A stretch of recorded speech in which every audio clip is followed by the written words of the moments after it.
Block दिए हुए हैं ए बी सी, तीनों जो है तीन अलग अलग डायरेक्शन में फ्लो किया जा रहा है। कौन ज्यादा स्पीड से ग्राउंड पर पहुंचेगा?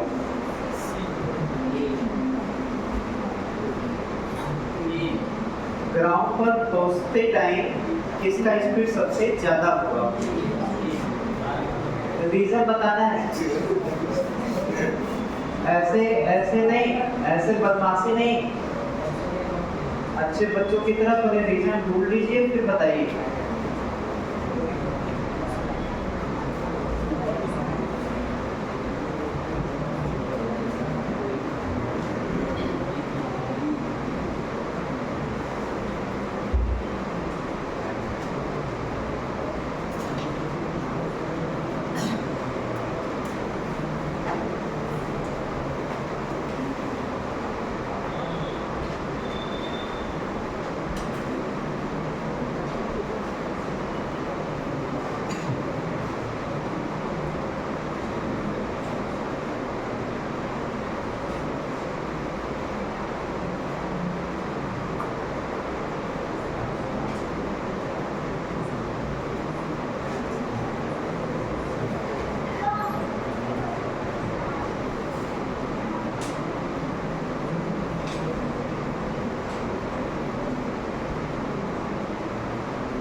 ये भी क्वेश्चन आ सकता है कि कौन सबसे पहले ग्राउंड पर आएगा, क्लियर ना? तो अगर ये पूछा जाए कि सबसे पहले ग्राउंड पर कौन आएगा तो ये कैलमेटिक्स के बेस पर आंसर दिया जा सकता है। कैलमेटिक्स चैप्टर के बेस पर, कॉन्सेप्ट के बेस पर उसका आंसर दिया जा सकता है। टाइम का, वेलोसिटी के लिए भी कैलमेटिक्स का सहारा ले सकते हैं, लेकिन उसका वो लॉन्ग प्रोसेस होगा और लेंथी प्रोसेस होगा। कैलमेटिक्स का हेल्प लेते हैं तब। आया कौन किसका स्पीड ज्यादा होगा जब ग्राउंड पर पहुंचेंगे तो? सेम होगा। रीजन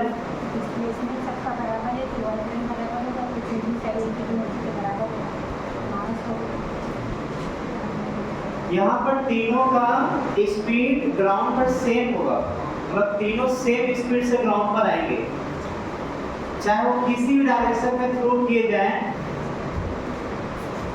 वो सेम स्पीड से ग्राउंड पर गिरेंगे तीनों के तीनों। जैसे यहाँ पर भी हम ज़्यादा बिना मेहनत किए वर्क एनर्जी थ्योरम लगा दें, हमें रीजन समझ आ जाएगा। वर्क एनर्जी थ्योरम से इसका आंसर पता चल जाएगा। ऐसा करते हैं हम लोग for block A work energy theorem लगाते हैं।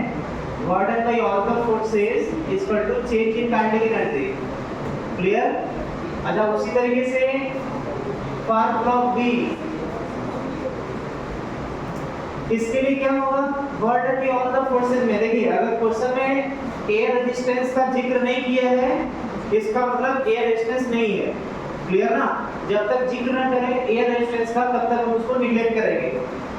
तो वर्डन बाय ऑल द फोर्सेस में केवल एक ही फोर्स लग रहा है हवा में, mg, और तीनों सेम हाइट पर हैं। जब तीनों का हाइट सेम है तो वर्डन बाय mg, सोचिए क्या होगा? हाइट सेम है तीनों का, और ये हो जाएगा हाफ m फाइनल का स्क्वायर माइनस इनिशियल, तो तीनों का सेम दिया हुआ है v स्क्वायर। तो यहाँ पर वर्डन बाय mg, देखिए डिस्प्लेसमेंट हो रहा है नीचे की तरफ और mg भी लग रहा है नीचे की तरफ। इसका मतलब वर्डन बाय mg हो जाएगा mgh। mgh equal to half m final velocity square minus initial velocity square, यही बनेगा इक्वेशन। जब तीनों ब्लॉक का बनाएंगे इक्वेशन तो तीनों का यही बनेगा, चेक करके देख लीजिए इसमें। जैसे बी के लिए भी तो border by all the forces में बॉर्डर बाय mg, वो भी तो यही लिखेंगे ना फाइनल। आप इसको a लिख देते हैं और यहाँ पर वेलोसिटी ऑफ b हो जाएगा। दो इक्वेशन बनाते हैं, c वाला भी उसी से पता चल जाएगा, एक आइडिया मिल जाएगा कि c में क्या होना चाहिए। फिलहाल अभी दो लेटर के कंपेयर करके चेक कर लेते हैं।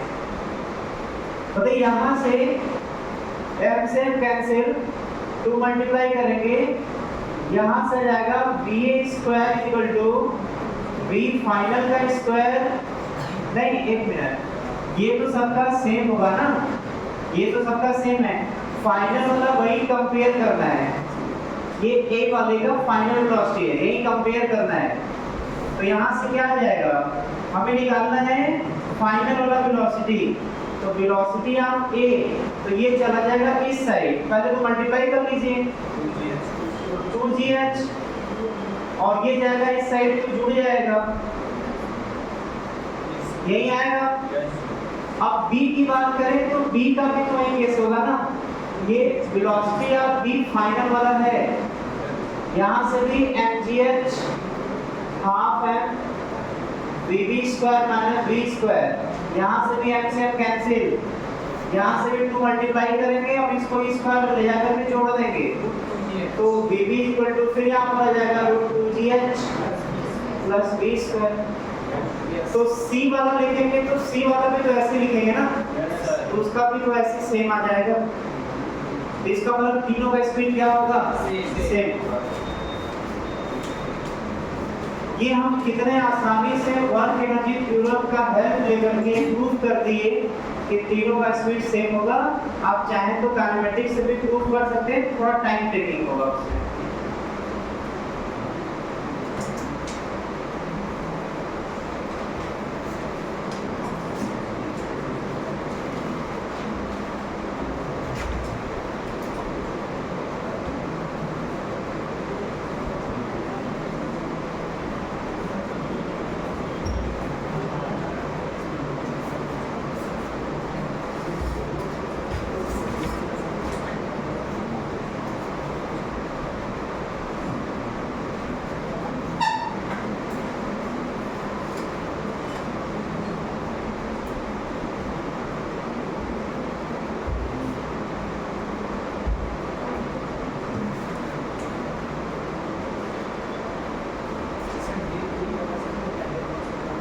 हाँ, टाइम इसमें अगर देखना होगा तो सी वाला सबसे पहले आएगा, उसके बाद बी वाला पहुंचेगा, और सबसे लास्ट में जो ऊपर की तरफ फ्लो किया जा रहा है वो पहले ऊपर जाएगा, रुकेगा, नाश्ता पानी करेगा, फिर तब नीचे आएगा। तो उसका सबसे भी टाइम है सी वाले का, ए वाले का।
माइनस लॉग ही किधर जा रहा है, ऊपर नहीं जा रहा है ना, वो फाइनली ए वाला ऊपर जाकर के फाइनली आया तो ग्राउंड पे है ना,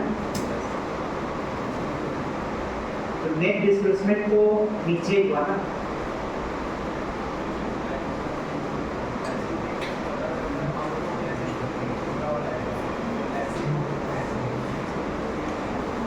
कैसे कैसे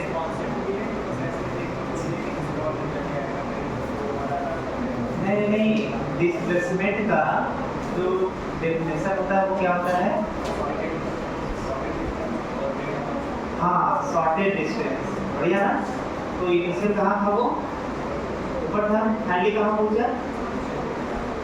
ग्राउंड पर। नीचे नहीं, ग्राउंड पे। ठीक है ना। तो जहाँ से चला ग्राउंड पे पहुंचा तो नेट डिस्प्लेसमेंट कितना होगा? इनिशियल से फाइनल के बीच का डिस्टेंस वो तो सबका तो वही रहेगा।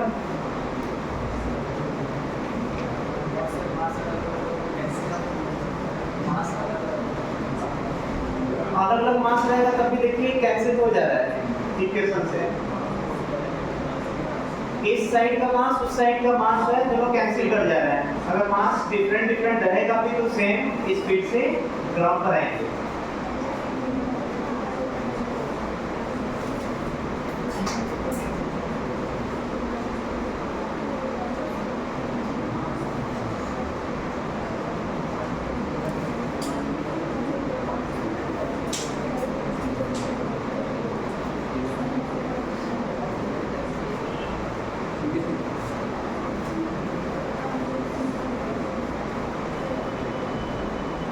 हो गया?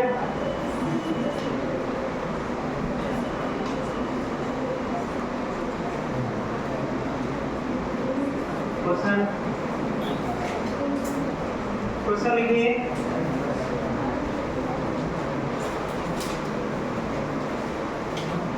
Question, the position of the particle of mass. Question, the position of the particle of the mass 2 kg, position of the particle of the mass 2 kg is given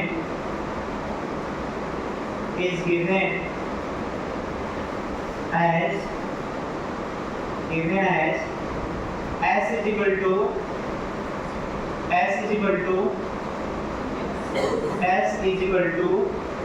t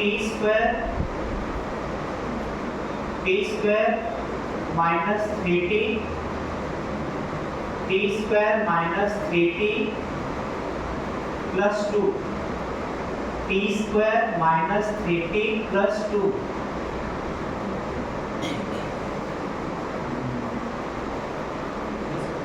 हो गया? Where t is in second and r is in meter। t is in second, अच्छा ऐसा है, t is in second and s is in meter,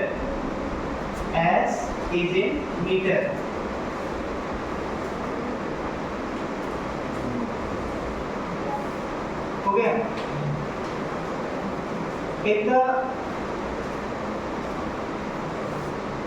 if the particle moves for 4 seconds, if the particle moves for 4 seconds, then find work done by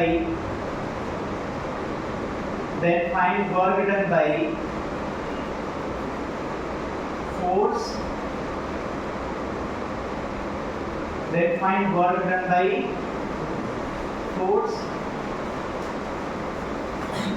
in this time interval,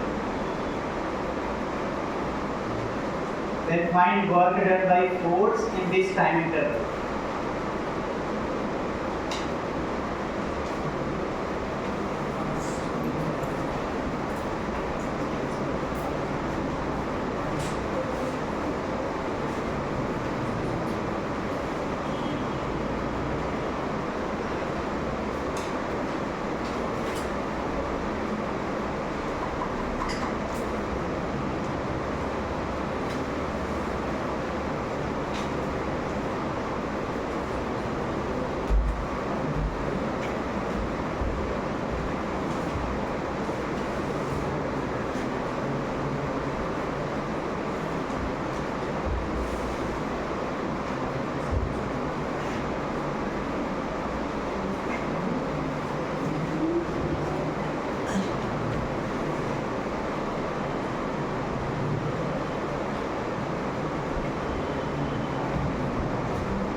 देखिए यहाँ पर जो है position दिया हुआ है, burden पूछ रहा है फोर्स के द्वारा, क्योंकि इसके ऊपर फोर्स तो लग ही रहा होगा, कैसे पता चलेगा फोर्स लग रहा है कि नहीं।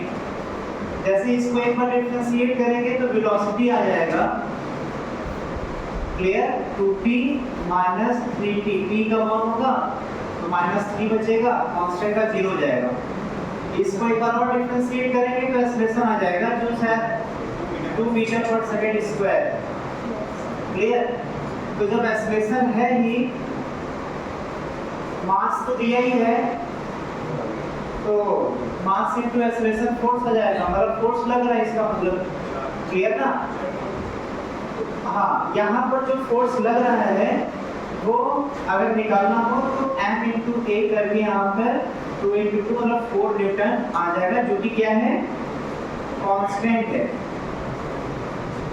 जब फोर्स कांस्टेंट होता है तो हम लोग वर्ड का formula F into D cos theta, क्योंकि वन डायमेंशनली मोशन हो रहा होगा, क्योंकि पोजीशन केवल दिया हुआ है जो टाइम के साथ वेरी कर रहा है, तो ये वन डायमेंशन का ही है, क्योंकि एक्स वाई जेड में अगर मोशन करता तो दिया रहता। तो यहाँ पर थीटा से कोई मतलब होगा नहीं, फोर्स इंटू डिस्प्लेसमेंट।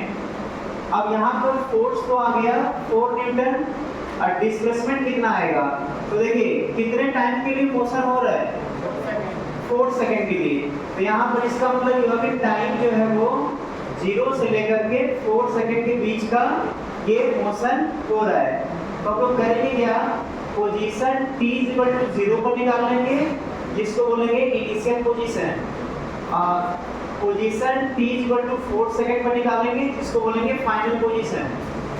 तो इनिशियल पोजीशन क्या हो जाएगा, 0 पुट करिए इक्वेशन में, तो यहाँ से जाएगा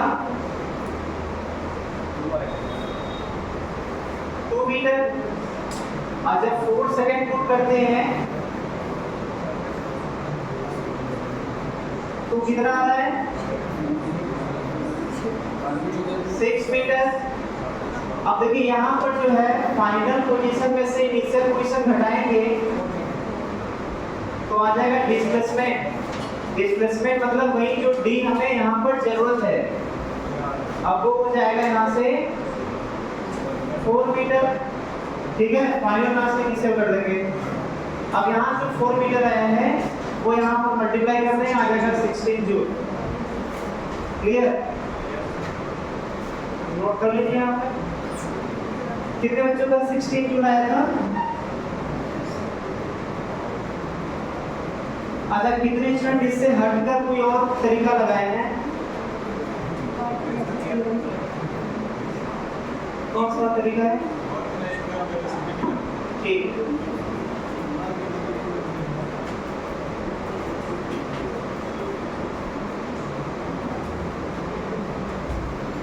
पहले डिफरेंशिएट करके एक्सप्रेशन निकाला, मास से मल्टीप्लाई करके फोर्स निकाला, और चेंज इन पोजीशन करके डिस्प्लेसमेंट निकाला, और फोर्स इनटू डिस्प्लेसमेंट कर दिया, आगे बढ़ रहे।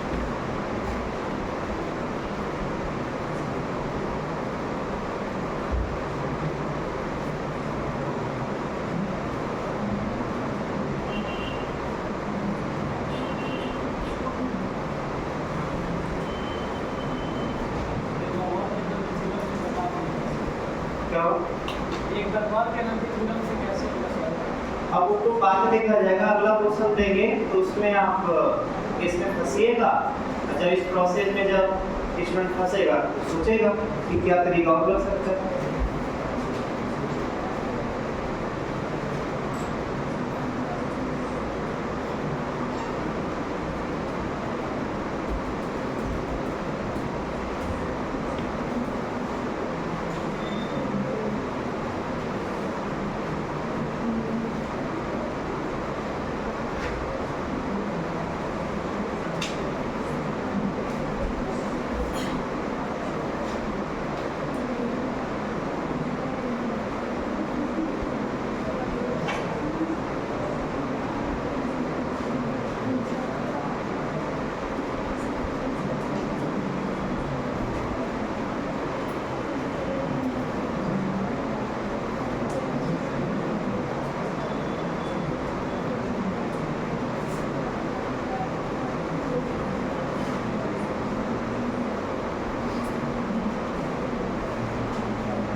इसको सॉल्व करिए। यहाँ पर पोजीशन जो है p³ + 3 ये दिया हुआ है। बाकी जो ब्लॉक का मास है वो जो भी एक और क्वेश्चन में दिया हुआ है वहाँ से डाटा उठाया जा सकता है, बस केवल पोजीशन का इक्वेशन बदल दिए।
देखिए यहाँ पर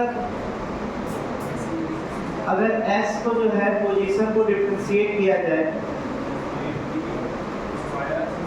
ये तो कांस्टेंट 0 हो जाएगा, यहाँ आ जाएगा 3d² और यहाँ से एक्सेलरेशन आ जाएगा 60 और मीटर/सेकंड²। अब यहाँ पर जो है अगर हम फोर्स निकालना चाहें तो फोर्स जो है वो मास इनटू एक्सेलरेशन से 2 × 6 × t मतलब 12t।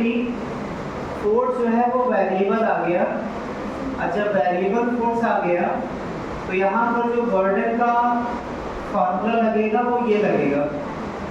क्लियर? जब वेरिएबल फोर्स होता है तो वहाँ पर हम ये यूज करेंगे, तो यहाँ पर आ जाएगा 12t और ये dr। एक तो वेरिएबल ये हो गया और ये अदर वेरिएबल हो गया। तो कभी भी इंटीग्रेशन करते हैं तो वेरिएबल एक ही होना चाहिए। अगर दो वेरिएबल होगा तो या तो इसको t के फॉर्म में कन्वर्ट करना होगा या तो इसको r के फॉर्म में कन्वर्ट करना होगा। इंटीग्रेशन के लिए t वेरिएबल और r वेरिएबल मतलब टाइम वेरिएबल और पोजीशन वेरिएबल नहीं होना चाहिए, दो वेरिएबल, नहीं तो इंटीग्रेशन हो नहीं पाएगा।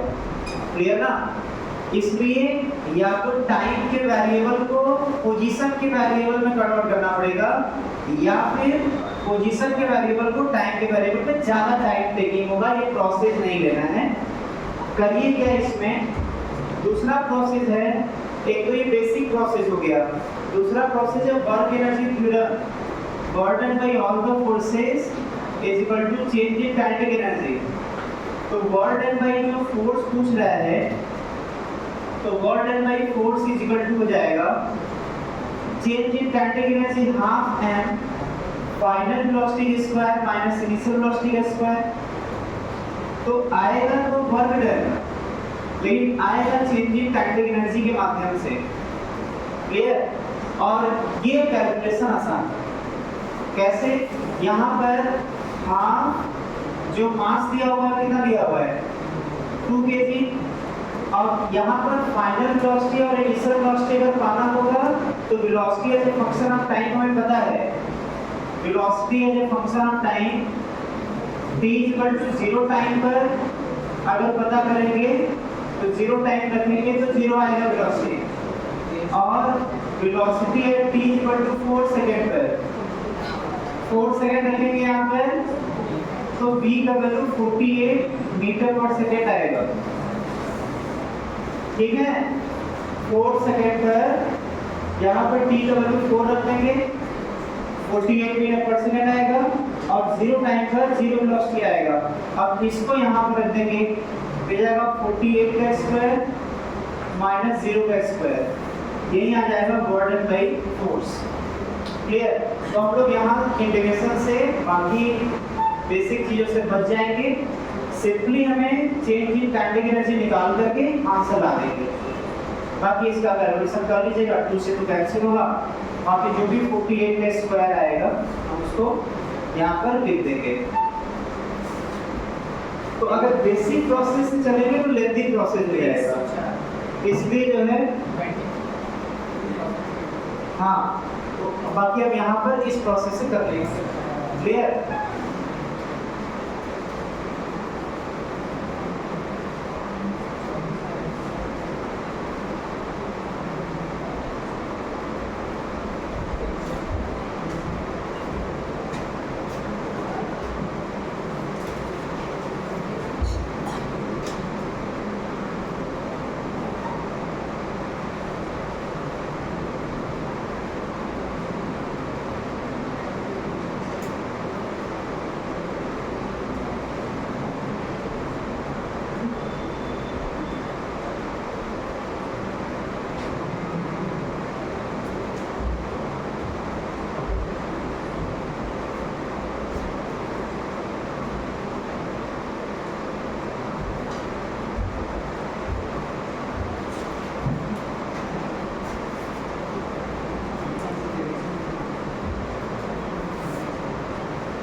हो गया?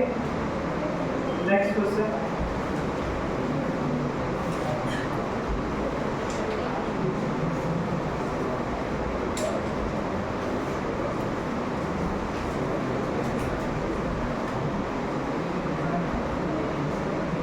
क्वेश्चन लिखिए, a block attached with string, a block attached with string attached with string released from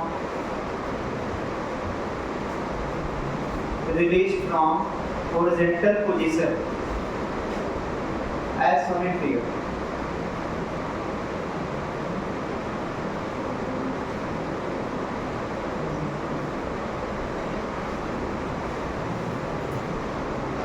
Horizontal position as shown in figure.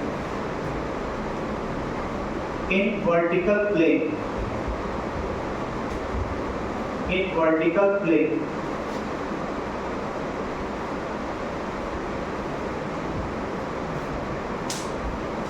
पहला question find work done by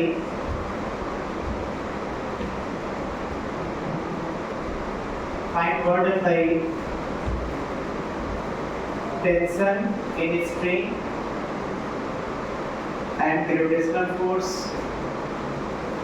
Find work done by tension in string and gravitational force. दूसरा question find velocity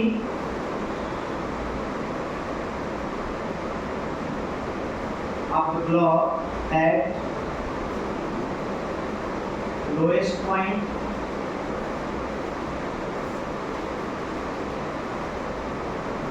find velocity of the block at lowest point of its path, lowest point of its path.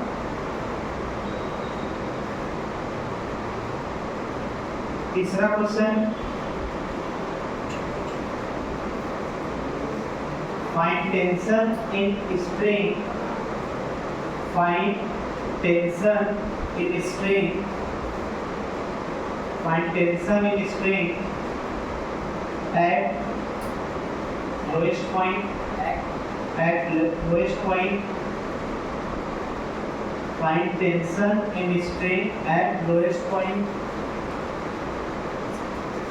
तीनों question try करिए।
देखिए यहाँ पर जो है, जैसे यहाँ पर दिस है स्ट्रिंग, और स्ट्रिंग का जो सेकेंड एंड है वहाँ पर किसी ब्लॉक को ऐसे फास्टेंड करके इसको यहाँ से रिलीज किया जा रहा है। जब यहाँ से रिलीज किया जाएगा, यहाँ पर बधा हुआ है, तो ये स्ट्रिंग इस तरीके से रोटेट करते हुए अपने लोएस्ट पॉइंट पर आएगा,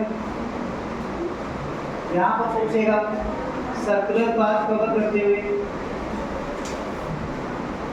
और ये जो है इस तरीके से सर्कुलर पाथ में मोशन करेगा।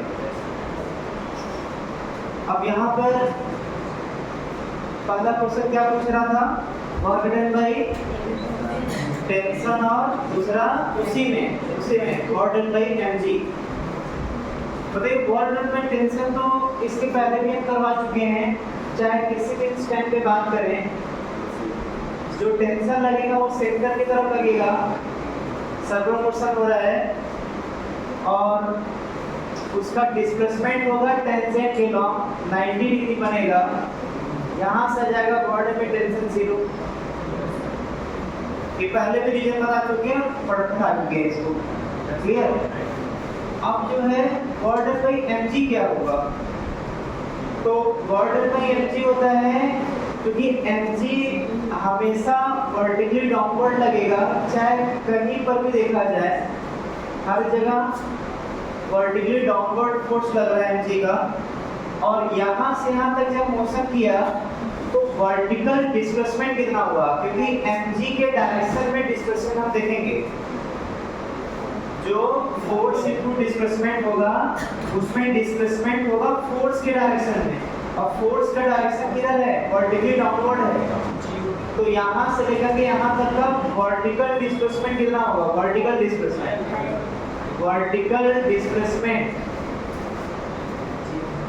ये हो जाएगा यहाँ से लेकर के यहाँ तक का। पार्टिकल यहाँ से यहाँ तक पहुंचा है तो डिस्प्लेसमेंट नियमतः ये होगा, डिस्प्लेसमेंट जो है यहाँ से यहाँ का ये डिस्प्लेसमेंट होगा ये। लेकिन इस डिस्प्लेसमेंट का अगर हम बात करें हॉरिजॉन्टल कंपोनेंट, तो हॉरिजॉन्टल कंपोनेंट ये कहलाएगा, और इस डिस्प्लेसमेंट का वर्टिकल कंपोनेंट की बात करेंगे तो ये कहलाएगा। तो जो वर्टिकल कंपोनेंट है वो हमें क्यों जरूरत है, क्योंकि जो फोर्स लग रहा है वो वर्टिकल में लग रहा है और वो कांस्टेंट है। तो यहाँ पर फोर्स हो जाएगा mg कांस्टेंट वर्टिकली डाउनवर्ड, और जो d होगा वो यहाँ से यहाँ तक वर्टिकल डिस्प्लेसमेंट जो दिया हुआ है स्ट्रिंग का लेंथ l के बराबर हो जाएगा। अच्छा, वर्क बाय mg पॉजिटिव आएगा कि नेगेटिव आएगा वो भी चेक कर लीजिए इसमें। तो डिस्प्लेसमेंट यहाँ से यहाँ तक होने का मतलब वर्टिकल में यहाँ से यहाँ पर हुआ है, इधर से इधर हुआ है डिस्प्लेसमेंट, और mg भी नीचे लग रहा था, तो डिस्प्लेसमेंट भी नीचे है और mg भी नीचे है, इसलिए यहाँ पर पॉजिटिव होगा। तो देखिए work by all the forces में क्या दो ही फोर्स लग रहे थे क्या ड्यूरिंग द मोशन, चेक कर लीजिए एफडी बना करके। यहाँ पर एक mg लगेगा हर जगह, और एक जो है टेंशन लगेगा जो सेंटर की तरफ लगेगा हर जगह, तीसरा और कोई फोर्स नहीं लग रहा है। और जब कोई तीसरा फोर्स नहीं लग रहा है तो यहाँ पर टोटल वर्क डन कितना होगा सभी फोर्स के द्वारा, तो बोलेंगे टेंशन के द्वारा और mg के द्वारा। टेंशन के द्वारा 0 है, अकेले बचेगा mgl, केवल mg के द्वारा। और बताइए work done by all the forces किसके बराबर होता है, चेंज इन काइनेटिक एनर्जी। इसका मतलब यहाँ पर जो mgl आएगा वो चेंज इन काइनेटिक एनर्जी, मतलब हाफ m फाइनल वेलोसिटी का स्क्वायर माइनस इनिशियल वेलोसिटी का स्क्वायर, ये हो जाएगा work done by all the forces is equal to change in kinetic energy. अब यहाँ पर जो हाफ m फाइनल वेलोसिटी होगा वो यहाँ का होगा, और जो इनिशियल वेलोसिटी होगा वो यहाँ का होगा, लेकिन यहाँ पर रिलीज किया जा रहा है, तो रिलीज करने का मतलब इनिशियल वेलोसिटी 0 हो जाएगा। तो इनिशियल वेलोसिटी 0 हो गया, फाइनल वेलोसिटी में लोएस्ट पॉइंट पर पूछ रहा था mgl के बराबर, m से m cancel, 2 multiply final velocity equal to root में स्क्वायर हटेगा रूट 2gl, ये हो जाएगा। सर यहाँ पर आप काइनेमेटिक्स का यूज आप कर सकते थे, जैसे यहाँ से इसको रिलीज किया जा रहा है इसको बताना है कि जो हम बोलने जा रहे हैं अभी वो सही है गलत। यहाँ पर ये हिंज है, वो यहाँ से यहाँ तक मोशन किया, लोएस्ट पॉइंट पर आया, यहाँ का वेलोसिटी पूछ रहा है। तो क्या v² u² प्लस 2as इस फॉर्मूले से फाइनल वेलोसिटी पता करना है। इनिशियल वेलोसिटी 0 है, हो जाएगा 2, एक्सेलरेशन हो जाएगा g के बराबर, और जो डिस्प्लेसमेंट होगा वो हो जाएगा l, तो यहाँ से आ जाएगा √2gl। क्या ये प्रोसेस गलत है क्या? क्योंकि ये प्रोसेस गलत नहीं है तो इससे तो आसान यही है, v² u² प्लस 2s। तो सर आप आसान प्रोसेस से क्यों नहीं बताएगा? तो आंसर है कि ये गलत है सॉल्यूशन। ये आंसर, ये सॉल्यूशन गलत है। v² u² plus 2s formula नहीं लगेगा। अब सोचना ये है आप लोग को और बताना है कि ये फार्मूला क्यों यहाँ पर अप्लाई नहीं होगा। बहुत आसान है सर, आप बताए थे। बहुत आसान है सर, आप बताए थे v² u² plus 2s formula तभी लगता है जब पार्टिकल स्ट्रेट लाइन मोशन करता है, या तीनों इक्वेशन आप मोशन तभी लगता है जब पार्टिकल स्ट्रेट लाइन मोशन करता है। और यहाँ पर ये स्ट्रेट लाइन मोशन नहीं कर रहा है बल्कि सर्कुलर मोशन कर रहा है। सर्कुलर मोशन में ये फार्मूला नहीं अप्लाई कर पाएंगे, तो ये इत्तेफाक से आंसर सेम आया है, कॉन्सेप्ट से नहीं आया। क्लियर ना? इसको क्रॉस कर लेंगे और गलती से भी गलती नहीं करेंगे। इसको आप नोट कर लीजिए, फिर आगे बढ़ते हैं। आधे घंटे और क्लास चलेगा, फिर क्लास छूट जाएगा, टेस्ट नहीं होगा। 6 बज रहे हैं, आधे घंटे और क्लास चलेगा। हाँ हाँ, तो 6 बज रहा है तो आधे घंटे बाद तो 6:30 ही ना होगा। हाँ, छुट्टी हो जाएगा उसके बाद। लेकिन आज जो है हमारी घर का होमवर्क देने वाले हैं, क्लियर ना? आज कम से कम 30 से 35 क्वेश्चन देंगे होमवर्क। लेकिन आप लोग अपना दिमाग कहीं बांटिए मत, इसको जल्दी से सॉल्व करिए। एक और क्वेश्चन उससे पूछा गया है, तीसरा क्वेश्चन, लोएस्ट पॉइंट पर स्ट्रिंग में टेंशन, बात नहीं करना है, बीमार इंसान को परेशान नहीं करना है।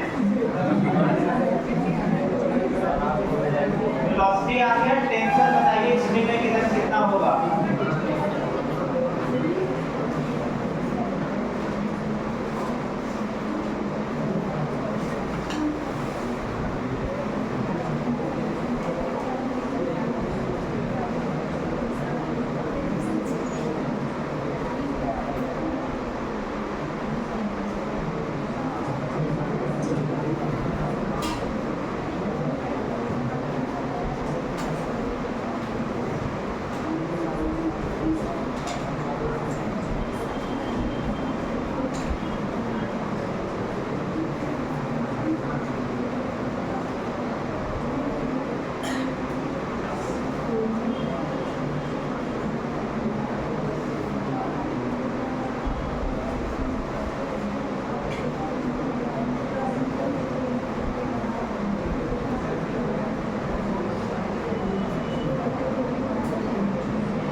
देखिए टेंशन कैसे फाइंड करेंगे। टेंशन देखिए वेलोसिटी आ चुका है √2gl लोएस्ट पॉइंट पर। अब अगर हमें फोर्स निकालना होगा तो यहाँ पर सबसे पहले इसका एफडी बनाएंगे। जब इसका एफडी बनाएंगे तो टेंशन आएगा ऊपर सेंटर की तरफ और mg लगेगा नीचे। दो फोर्स लग रहा है, दोनों का एफडी में दिखा दिया। अब यहाँ पर वेलोसिटी दिया हुआ है। अब सर्कुलर मोशन का कॉन्सेप्ट ये होता है कि अगर कोई पार्टिकल सर्कुलर मोशन कर रहा है जिसका ब्लॉक का मास m दिया हुआ है, वेलोसिटी v दिया हुआ है और रेडियस r दिया हुआ है, तो जो सर्कुलर मोशन तभी कर सकता है जब इसके ऊपर सेंट्रीपिटल फोर्स लगेगा, और सेंट्रीपिटल फोर्स हमेशा सेंटर की तरफ लगता है। उसको मान लेते हैं F। जो F है वो ब्लॉक पर सेंटर की तरफ लगने वाला फोर्स है जिसका नाम है सेंट्रीपिटल फोर्स, और सेंट्रीपिटल फोर्स इक्वल टू होगा mv²r। ये आपको पढ़ाया गया होगा सर्कुलर मोशन में। क्लियर?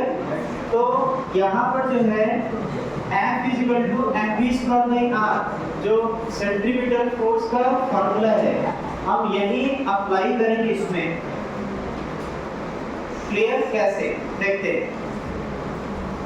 तो यहाँ पर जो है अगर हम न्यूटन्स लॉ के बेस पर बात करें तो हम लोग का पहला स्टेप होता है कि ब्लॉक का एफडी बनाना है। तो ब्लॉक का एफडी बन गया।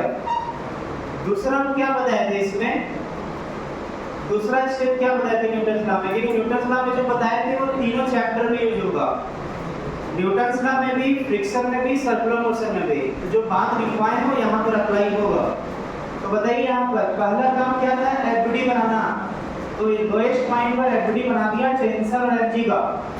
दूसरा स्टेप है देखो पहचानो ब्लॉक का एक्सप्रेशन किधर होगा। तो जब कभी भी पार्टिकल सर्कुलर मोशन करता है उसके पास एक एक्सप्रेशन फिक्स होता है, वो होता है रेडियल एक्सप्रेशन।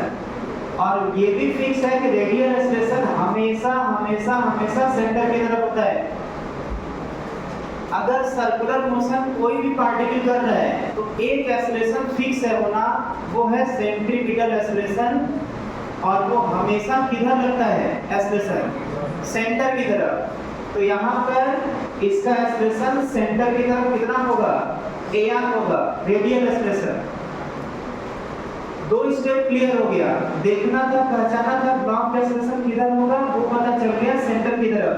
तीसरा स्टेप क्या है?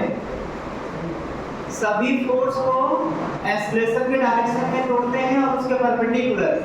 अब बताइए यहाँ पर जो ब्लॉक का एक्सेलरेशन है वो वर्टिकली अपवर्ड है, और जो फोर्स लग रहा है वो भी उसी के डायरेक्शन में लग रहा है। उसी के डायरेक्शन का मतलब या तो उसके डायरेक्शन में या तो उसके अपोजिट।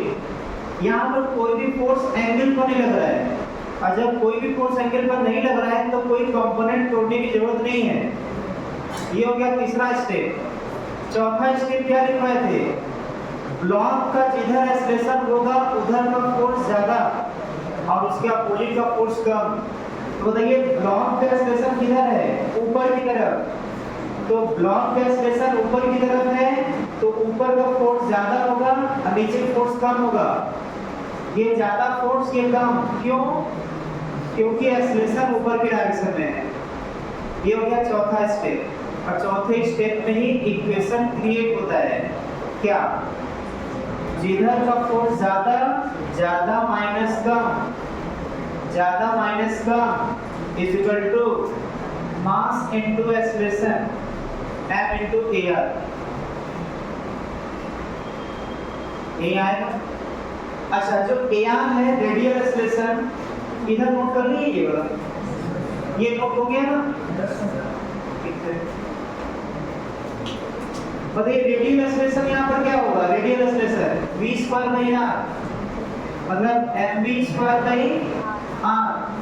अब बताइए यहाँ से अगर सॉल्व किया जाए तो t हो गया mg आ जाएगा इस साइड, हो जाएगा mg प्लस m।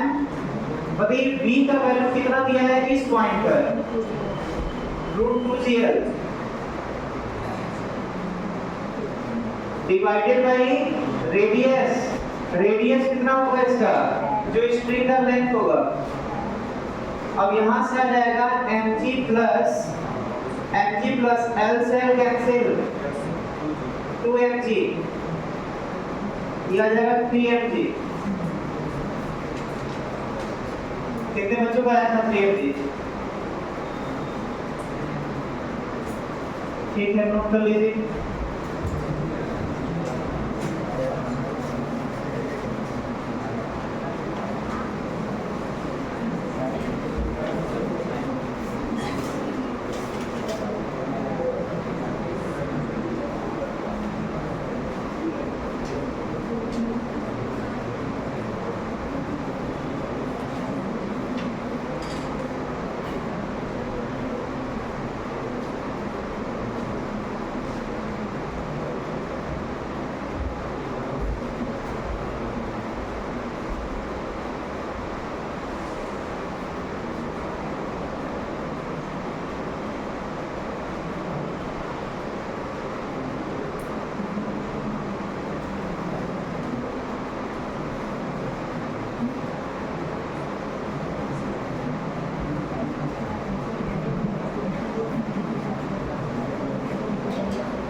नहीं है।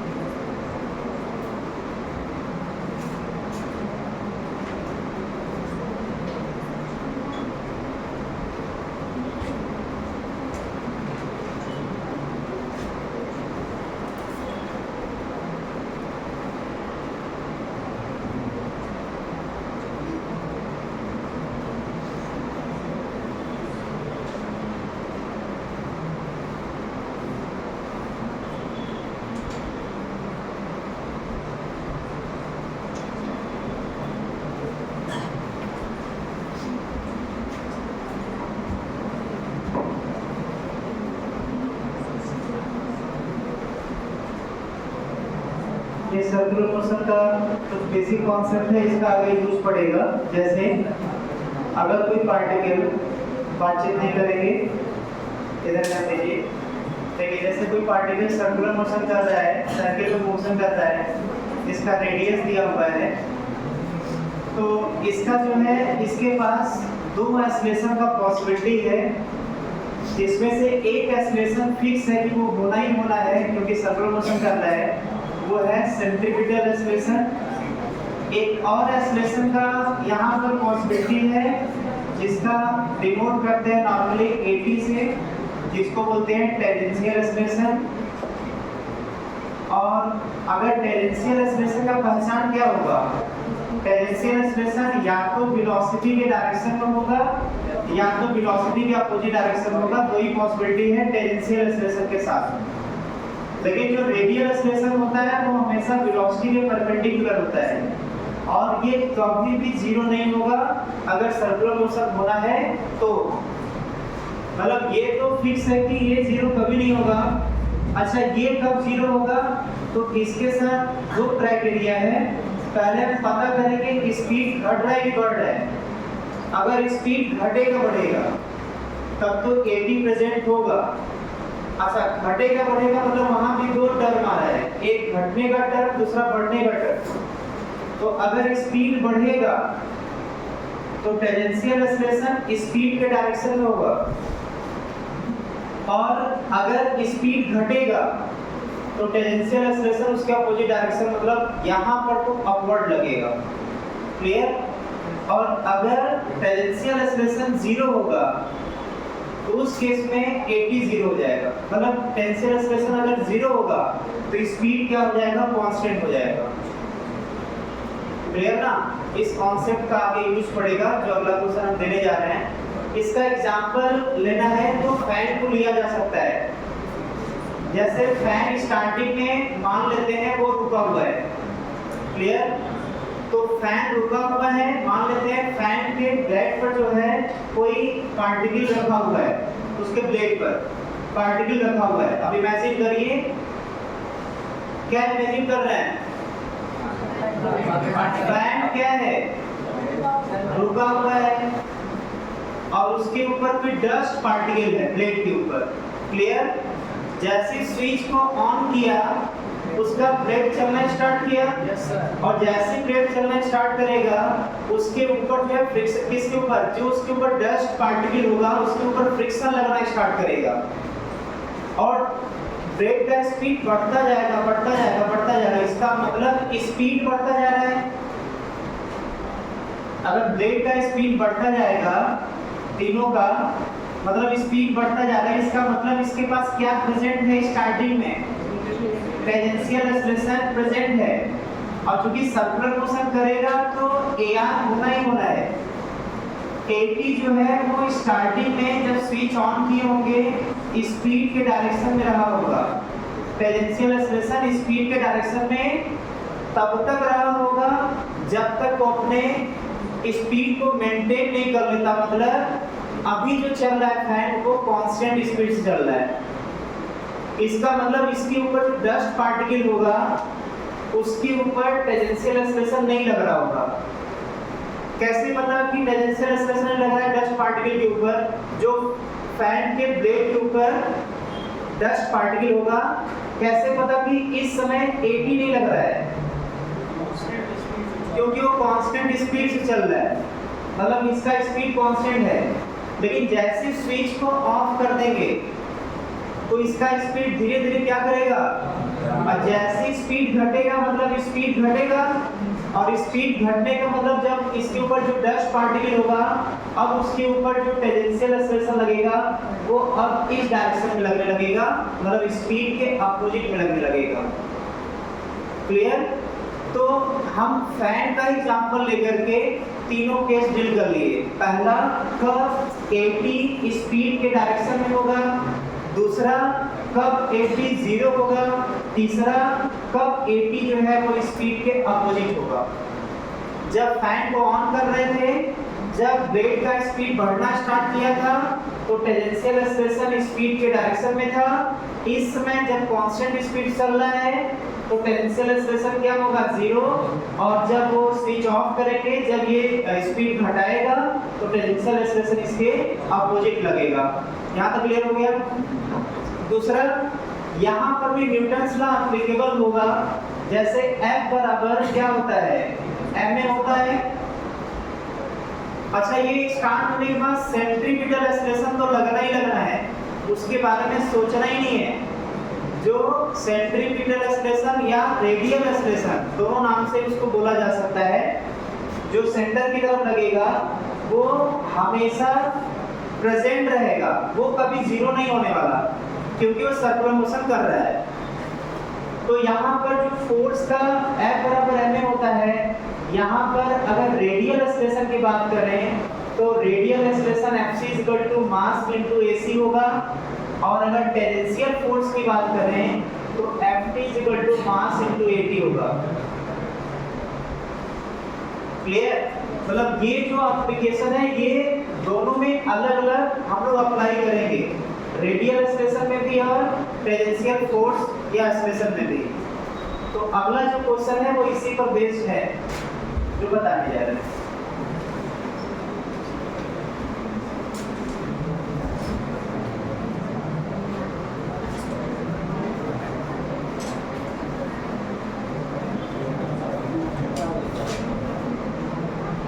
अगला क्वेश्चन लिखिए इसमें, in above question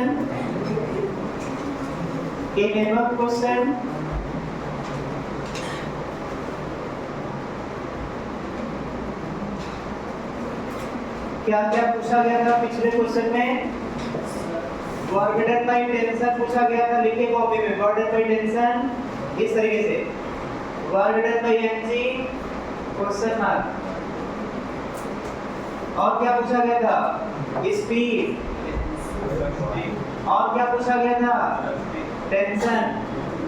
ये 4 क्वेश्चन पूछे गए थे पिछले क्वेश्चन में, और लास्ट में लिख लीजिए एज यूनिट फिगर।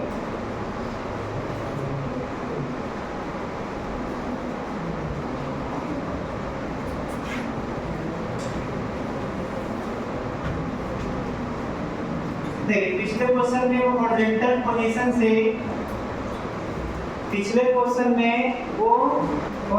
पोजीशन से कहां तक पहुंच गया था, लोएस्ट पॉइंट पर। लेकिन अब जो है वो लोएस्ट पॉइंट पर ना पहुंच करके बीच रास्ते में वो 60 डिग्री जो है हॉरिजॉन्टल से बना रहा है।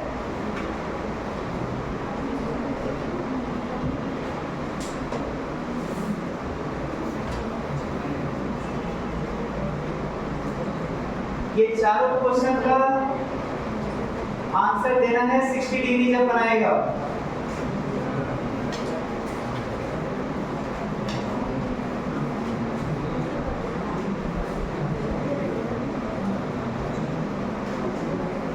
एक मिनट 60 डिग्री नहीं, थोड़ा कैलकुलेशन ज्यादा गड़बड़ आ जाएगा। इसको ऐसा करिए, इसको 30 डिग्री बना दीजिए। इसलिए बोल रहा है क्योंकि कैलकुलेशन थोड़ा अच्छा आएगा, इसलिए 60 डिग्री की जगह 30 डिग्री बनाइए और चारों क्वेश्चन का आंसर बताइए।